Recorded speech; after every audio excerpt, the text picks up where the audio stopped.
Yeah, yeah. I just want to make sure y'all locked in with your boy. Check, check my microphone. Wanna make sure I'm loud and clear when the mic is on. Cause I'm locked in. Check your sights, check your crosshairs. Tell the people what you told me when you was off air. Cause I'm locked in. Lock in, lock in, lock in, lock in, lock in, lock in. Cause I'm locked in. Lock in, lock in, lock in, lock in, lock in, lock in. Cause I'm locked in. Check my microphone. Wanna make sure I'm loud and clear when my mic is on. Cause I'm locked in. Check sights, check your crosshairs. Tell the people what you told me when you was off air. Cause I'm locked in. Lock in, lock in, lock in, lock in, lock in, lock in. Cause I'm locked in. Lock in, lock in, lock in, lock in, lock in, lock in. Cause I'm locked in. Hey, what's going on, people? You are now locked in with Champ the Realtor. And today, we have Stocks and Blocks in the building. Miss Coco herself, RCO Property Group in the building. What's good? Talk to me. Listen, I'm excited to be here.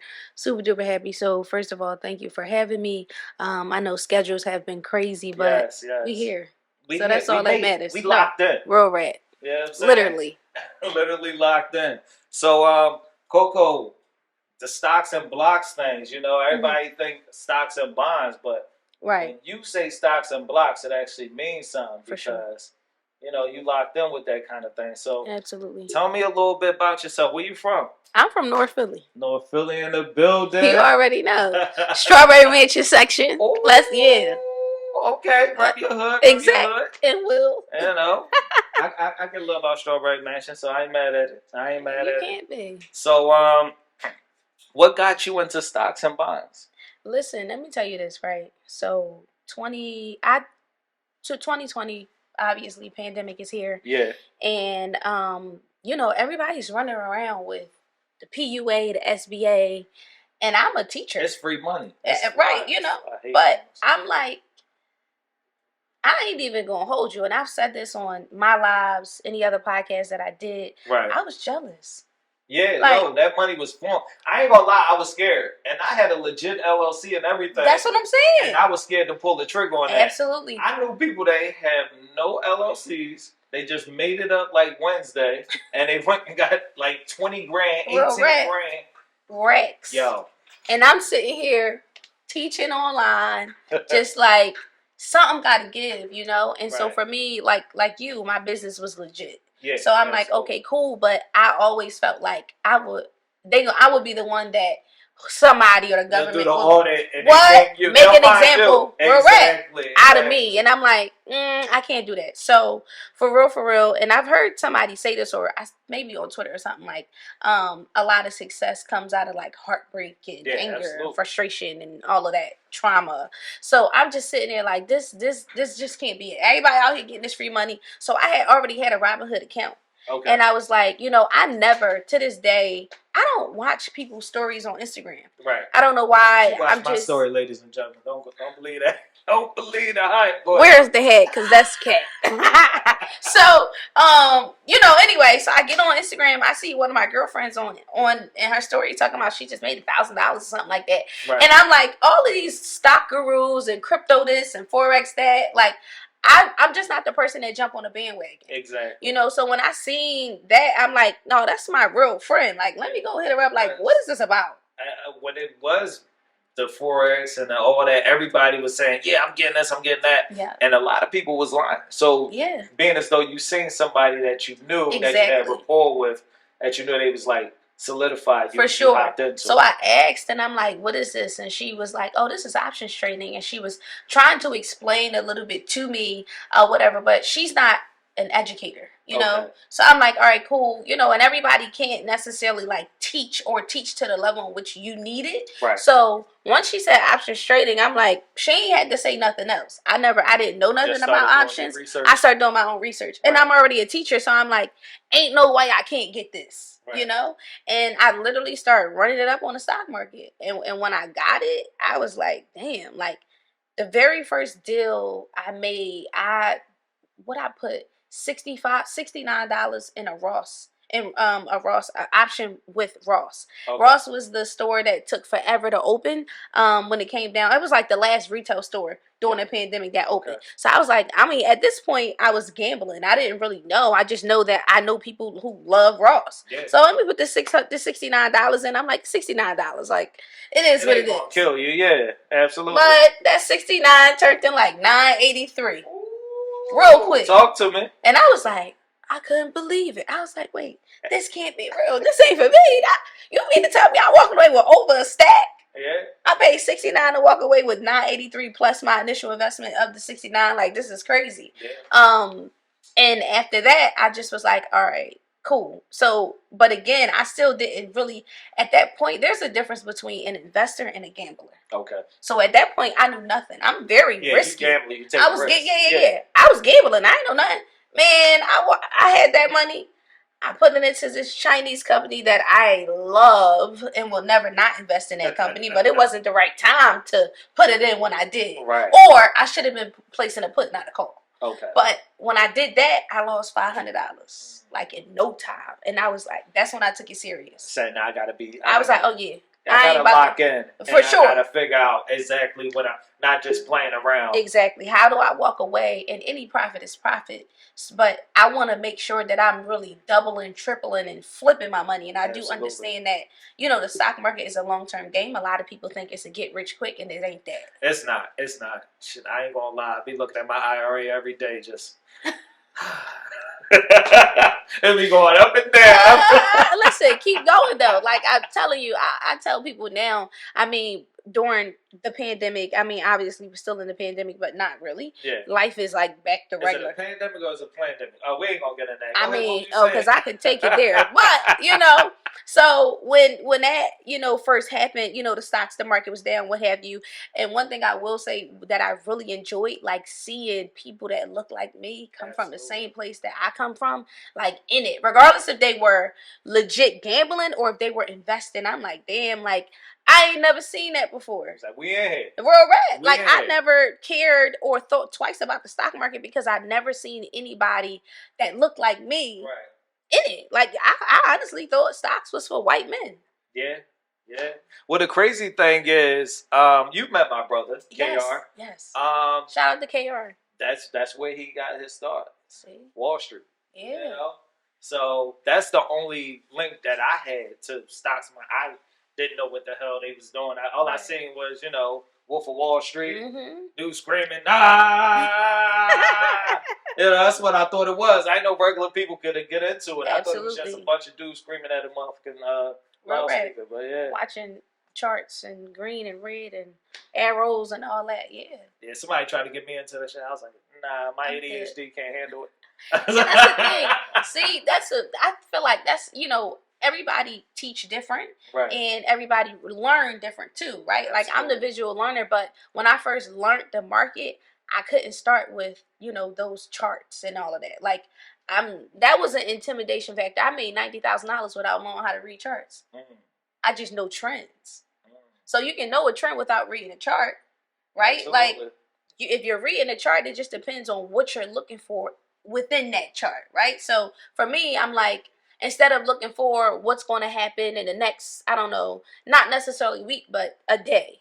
Right. So at 3:10, it looked like this. So all these different projections and what have you, you can find out when the market, when a particular company is always at its highest, when it's at its lowest, what season, what month that is, and why. Just so watching it, so. Yeah.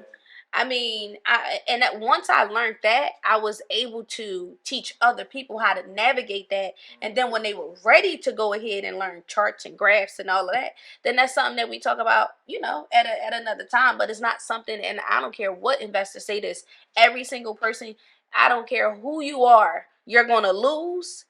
Everybody loses. Everybody loses. I mean, you take losses, but it depends on what kind of person you are. You can see it as a loss or you can see it as a lesson. And for real, you don't lose until you sell. Exactly. That's it. Exactly. So what's the best piece of advice you can give to someone who's looking to invest their money in the stock market? The best piece is to start.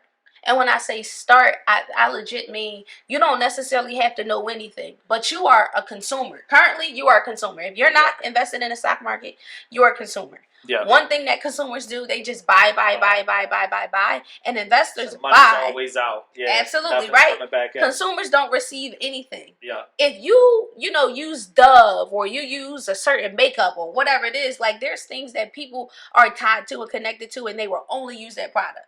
If it's Apple or you've banked with Wells Fargo or whoever all your life, like you're giving you're already consuming, literally without knowing that you're investing into these people businesses. Like Apple ain't gonna be Apple without everybody dollar. Yeah, I mean, well, you know how we are, especially in the African American community. It's all about the name, and it's all about what the appearance for the majority of us. Yeah, and that's what I'm saying. The name, the brand, absolutely. What it stands for is that's Montclair. That's this. That's the running towards it just because of a name.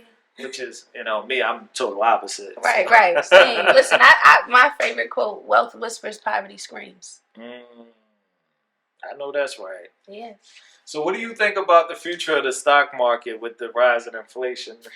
I think, honestly, at first I was looking forward to January 2023. Yeah. And not that I'm still not looking forward to that, but the market is still down. I foresee even the housing market to continue to decline. It has been trending down. Right. Me being a realtor. Yes. I see that firsthand. All day long.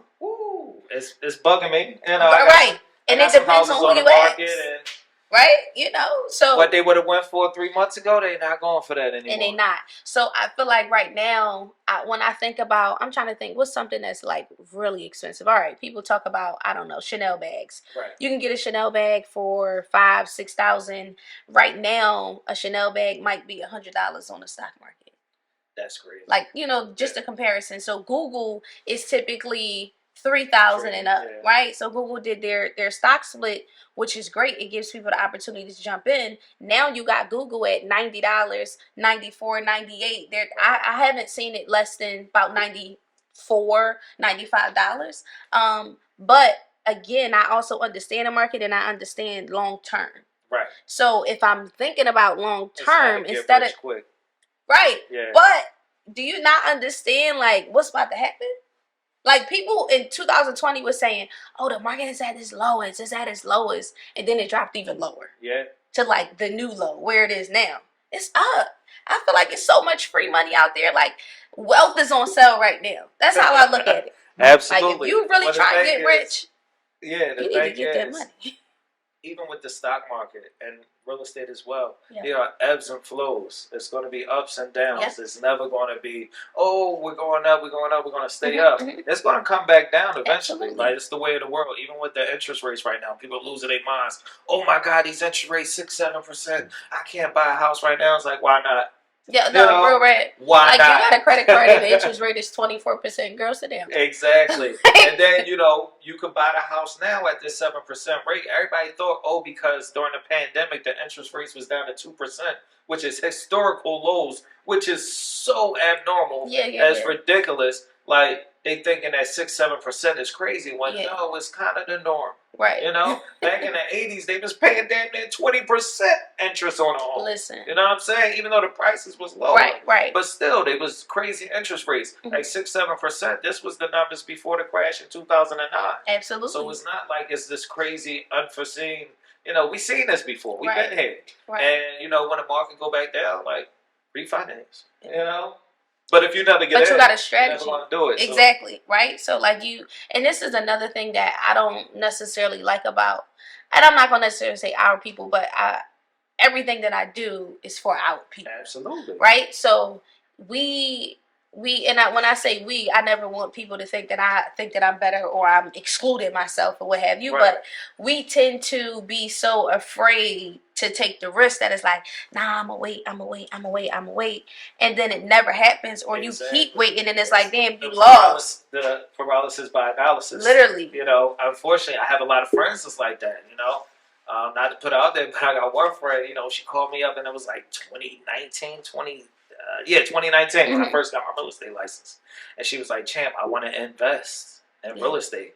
I said, all right, dope. She said, I made a lot of money when I was down in Atlanta. Now I'm back up here. I got like 80,000 cash. I'm ready to jump in. Fast forward, it's 2022. She still hasn't made a move yet.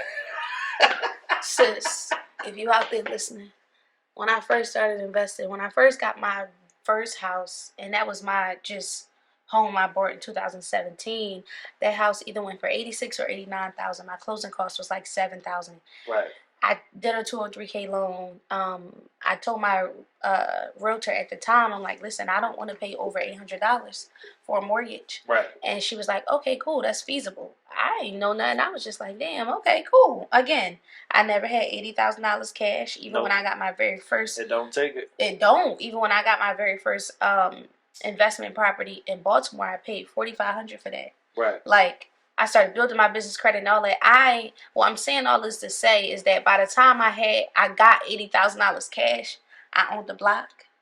I own properties in 4 cities. Let's get into that though. How did you go about becoming a block owner? Man, like she bought a block, ladies and gentlemen. That's crazy. A whole block. I know. Yeah. Listen, I still be thinking today, like, girl, you really did that, Because sometimes I feel like we as people don't really give ourselves credit, especially like women, because we so used to just handling the business. One thing about me. And anybody that know me, they know how much I praise black women. Y'all like top tier, the best thing that's been put it's like earth. God, then it's like us.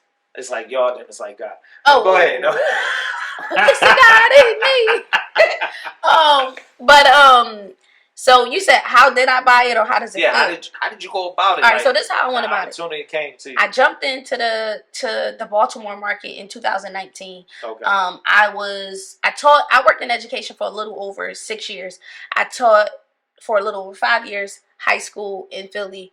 Then I went for a little over a year in New Jersey as a recruiter. So I'm hiring people, all that. I had got burnt out from the classroom. Yeah. Like, let me jump in HR because as an educator, personally, I think you cause more harm when you're burnt out versus you. Absolutely. Yeah. So I was like, all right, cool. And then eventually I went back to the classroom because I really missed the kids. Toxic teachers. It can get real, right? So I'm at my job and I'm on Twitter. I'm like, I don't have no interviews. I have nothing else on my calendar. I'm burnt out. Like, I have nothing to do and I don't like that. Right. So I get on Twitter and I see this guy who I went to college with. Shout out to Justin. He's from Baltimore. And he told me about this auction. I was like, all right, cool. He was like, he put on Twitter that he just got a house or something like that. So I hit him up and I'm like, hey, like, what's up? And he was like, this the auction. This is, he's like, I'll be in Baltimore in September. Let's plan to, go see some houses. Right. I'm a Taurus and I'm still working on my patience, but I was like, okay, cool.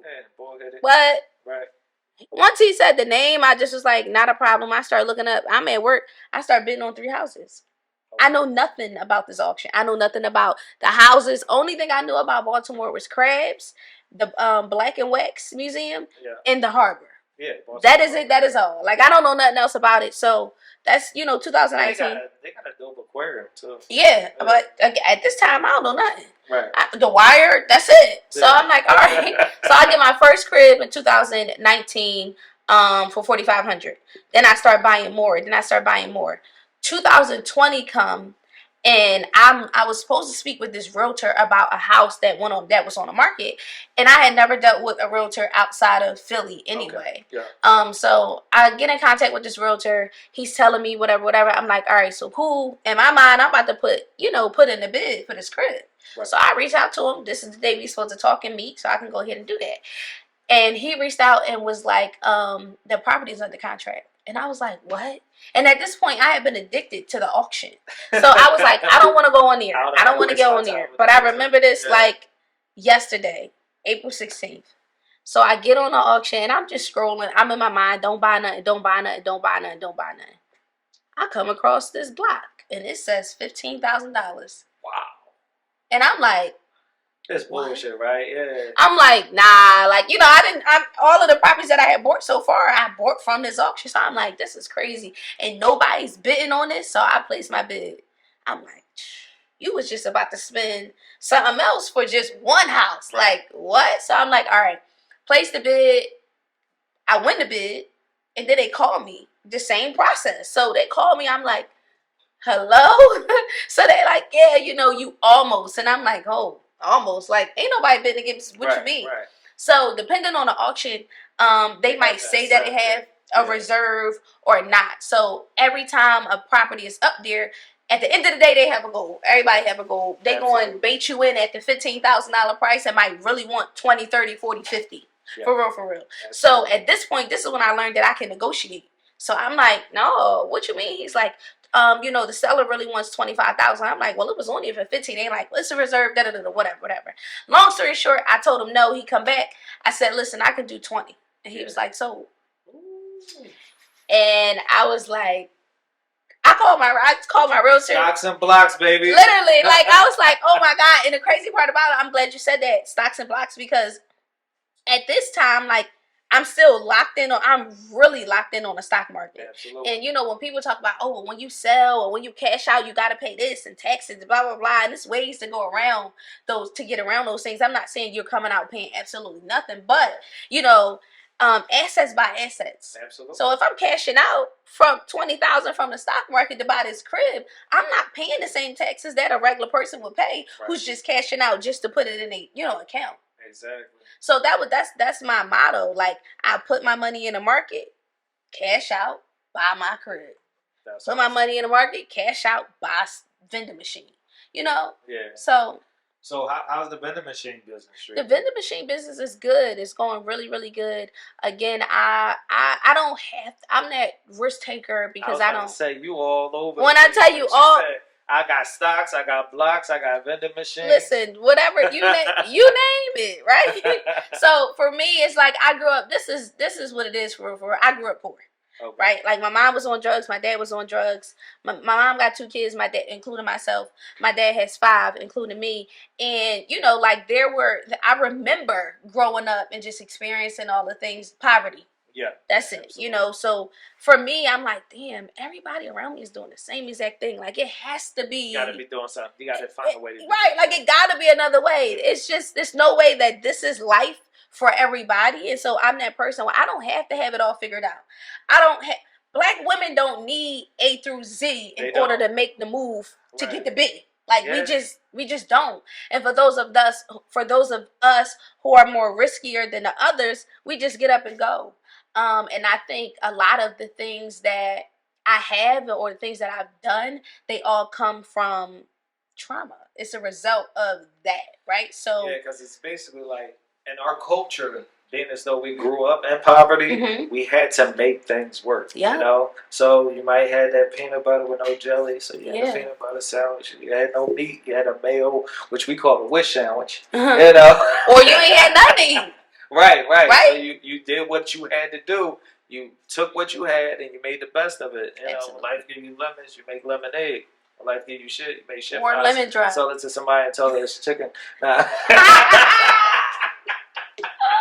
We'll figure it out. We'll figure it out. But absolutely, black women are the best at doing that. Yeah. Told me a lot.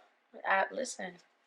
Yeah. So that computer died on me. So I don't have all the questions in front of me, but it's a whole lot that I wanted to ask you. Yeah. So I'm just going to jump into the personal things that I wanted to ask. Because I seen that you have been to 45 countries? 46 countries. Yeah. Oh, shit, my bad. She went to a country where I wasn't looking. It's cool. That was like a couple days ago.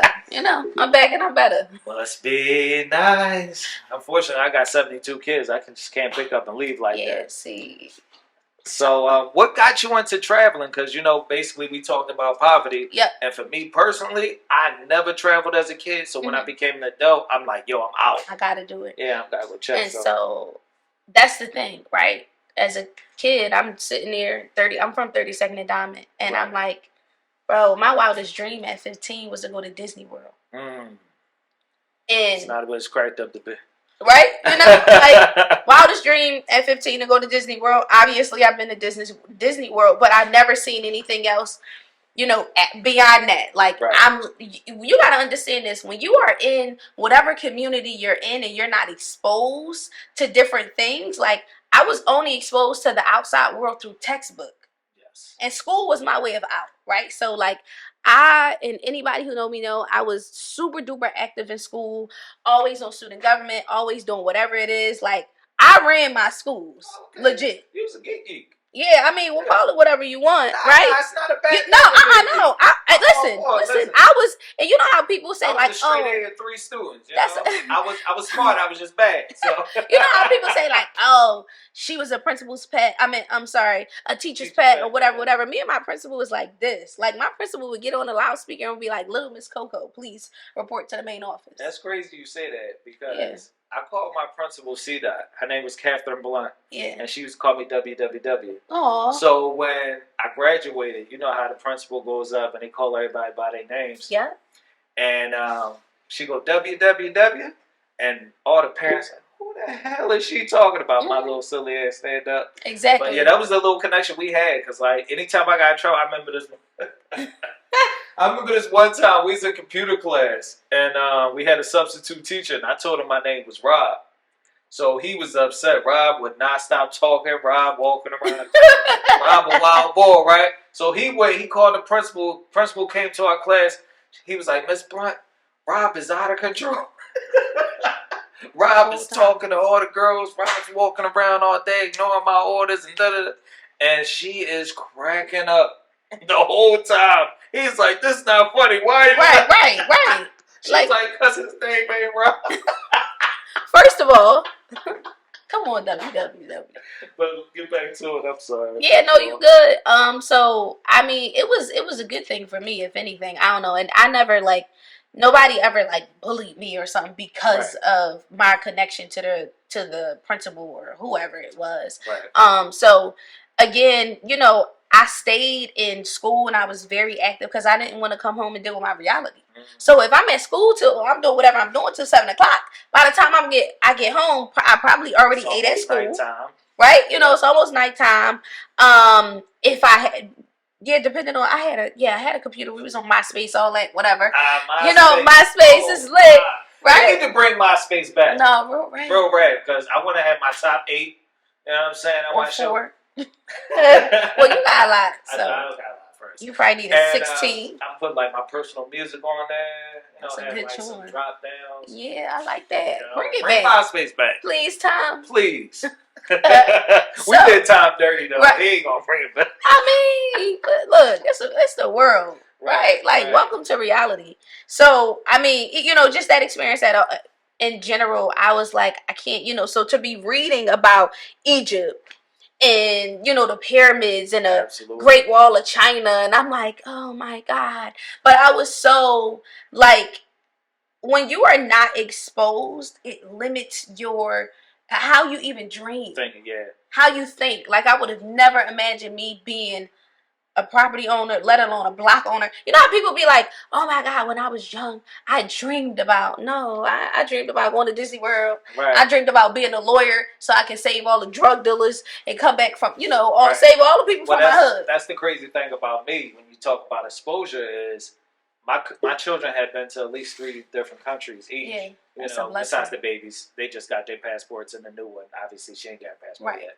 But, so I like to expose them to things that I wasn't able to be exposed to. Mm-hmm. They've been to Canada, they've been to Mexico, they've been to the Dominican Republic, and they've seen things that we normally want to see. Got a timeshare in the Poconos, and we go up there and they go, tubing. Ain't leaning in the skiing yet. We ain't that good. Yeah.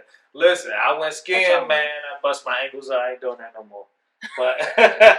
But yes, exposure is so important. I mean, super important. Yeah. So that's my thing. And now I'm at a place where, my original goal was okay, now I started traveling 30 by 30. I ain't even 30 Smoke yet. That. Right. Smoke that. She's smoking on that 30 pack. Okay. Listen, she said I've been to 46 countries. It's only, 151? They say it's 195 depending on who you ask. 195? All right. Yeah. I know territories and all this and all that. I'm almost there. It's coming. All right, God willing. I'm able to see all I've been in 9 countries. So. You can't say you ain't nowhere close. Jesus. You gotta understand, Jesus. as a black man, to been able to have seen 9 countries. I went to high school with people who ain't never been to Cherry Hill. Listen, who ain't never been to King of Prussia. When I was a young boy, all I knew was Philly. The furthest I went was to New York, See? and Camden. Mm-hmm. That was it. Nothing further. All the traveling I did as an adult. So obviously that's special. Appreciate you, young man. That's a good nephew. So some people think you need the LLC to start to get into real estate. Others prefer to use their own personal name to start. What do you think is the best, and what strategy works best for you? I definitely think LLC route. Okay. I'm not saying that that's something that would you say LLC to get started, or LLC is a better strategy? I think this is my thing. It depends on who you ask, right? Because if you just want to get your one house and you want to have a mortgage in your name or whatever the case may be, go ahead and put it in your regular name. Right. You know, if you don't want to go through the LLC route and then do all this and build the credit and all, you know, like, you don't need to do that. Yeah. It's okay to have a mortgage. It's benefits to both, right? It does. So, like, say for instance, the LLC, limited liability. So, you know, everything's not on you. Mm-hmm. Although you are the personal guarantor, a lot of things are not on your back when you are. Unless you have a trust fund. Right. But that's another conversation. That's we get deep.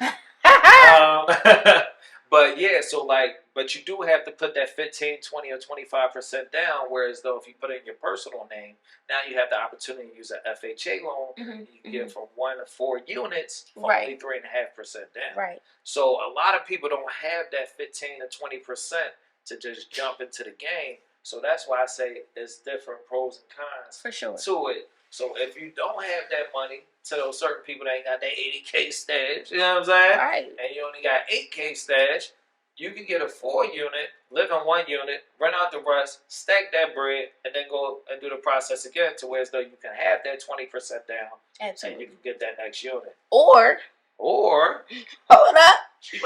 Listen here, right? Uh-huh. Or you can go LLC. Uh-huh. You can do tax liens. Yeah. You can do a regular auction or what have you, right? And so think about tax liens. There's tax liens out here for $75, $150. See, so when it come down, you're gonna have to show me these sites. That's what I'm saying. Like when it, so when people, I tell you this, right? Like people pay for convenience. Okay.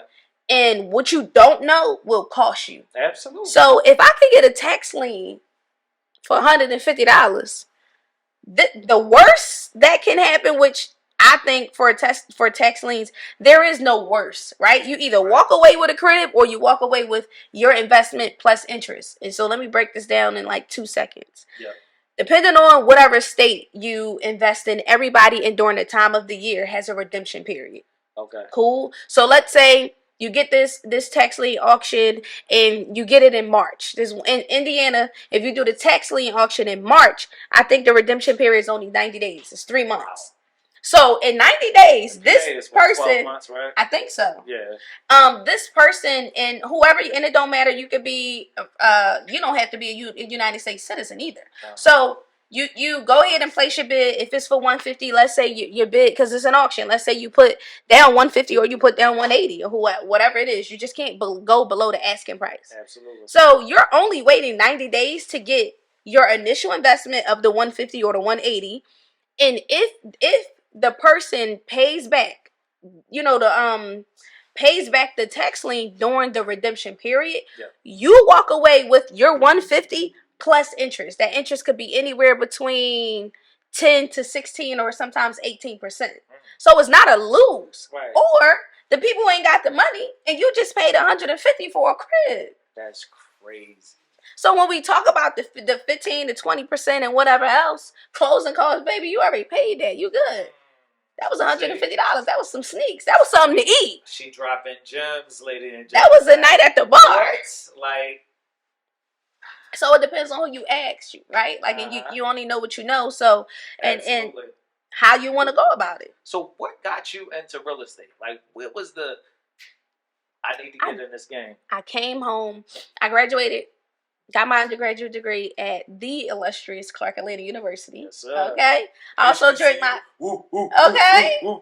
So I also joined my sorority there. Delta Sigma Theta Sorority Incorporated Sigma Chapter. I'm Spring 14.